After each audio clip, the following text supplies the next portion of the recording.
News പ്ലസിലേക്ക് എല്ലാ പ്രേക്ഷകർക്കും വീണ്ടും സ്വാഗതം.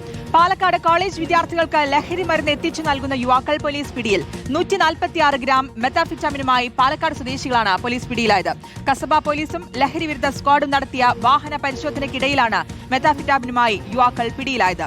ബംഗളൂരുവിൽ നിന്നാണ് യുവാക്കൾ ലഹരി എത്തിക്കുന്നതെന്നാണ് വിവരം. ഇക്ബാൽ അറക്കലുണ്ട് വിശദാംശങ്ങൾ നൽകാൻ. ഇക്ബാൽ, ഈ ഓപ്പറേഷൻ തൂഫാനൊക്കെ ഇങ്ങനെ കാര്യക്ഷമമായിട്ട് നടക്കുമ്പോൾ തന്നെയാണ് പലയിടത്തു നിന്നും ഇപ്പോഴും പലരും പിടിവിലാകുന്നത് എന്നുള്ളതാണ്. ഇതിപ്പോൾ വിദ്യാർത്ഥികളൊക്കെ കേന്ദ്രീകരിച്ച് നടത്തുന്ന യുവാക്കളാണെന്ന് മനസ്സിലാക്കുന്നു.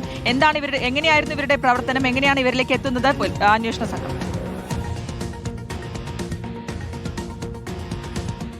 ശ്രുതി, ഓപ്പറേഷൻ തൂഫാന്റെ ഭാഗമായി കൊണ്ടുള്ള പരിശോധന പോലീസ് സംഘം വ്യാപകമാക്കുകയാണ്. ഇതിനിടയിലാണ് കഴിഞ്ഞ ദിവസം കസബ പോലീസ് ഉദ്യോഗസ്ഥർക്ക് ഇത്തരത്തിലൊരു രഹസ്യ വിവരം ലഭിക്കുന്നത്. കോളേജ് വിദ്യാർത്ഥികളെ കേന്ദ്രീകരിച്ച് ലഹരി വിൽപ്പന നടത്തുന്ന പാലക്കാട് സ്വദേശികളായിട്ടുള്ള യുവാക്കൾ അവർ ബാംഗ്ലൂരിൽ നിന്ന് പാലക്കാട്ടേക്ക് ലഹരി മരുന്ന് എത്തിക്കുന്നു എന്നുള്ളത്.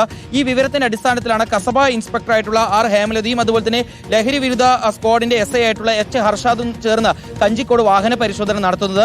കഞ്ചിക്കോട് എടുപ്പുകുളം മേഖലയിൽ വാഹന പരിശോധന നടത്തുന്നതിനിടയിലാണ് PN ചള്ളയിൽ വെച്ച് ഈ രണ്ട് യുവാക്കളും ലഹരി മരുന്നുമായി പോലീസ് സംഘത്തിന്റെ പിടിയിലായത്. 146 ഗ്രാം മെത്താഫിറ്റാമിനാണ് ഈ യുവാക്കളിൽ നിന്ന് പിടിച്ചെടുത്തിട്ടുള്ളത്.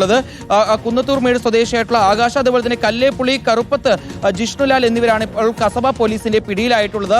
ഇവർ നേരത്തെയും വ്യാപകമായി തന്നെ കോളേജ് വിദ്യാർത്ഥികൾക്കിടയിൽ ഈ ലഹരി മരുന്ന് കച്ചവടം നടത്തിയിട്ടുണ്ട് എന്നുള്ളതാണ് അന്വേഷണ സംഘം ഇപ്പോൾ കണ്ടെത്തിയിട്ടുള്ളത്.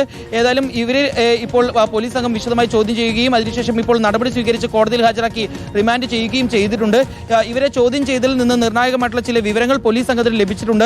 ബാംഗ്ലൂർ കേന്ദ്രീകരിച്ചാണ് ഈ ലഹരി കൊണ്ടുവരുന്നത് എന്നുള്ളതാണ് പോലീസ് സംഘം പറയുന്നത്. ഈ ഉറവിടം കേന്ദ്രീകരിച്ചുള്ള അന്വേഷണത്തിലേക്കും ഇപ്പോൾ ഈ അന്വേഷണ സംഘം നീങ്ങിയിട്ടുണ്ട്.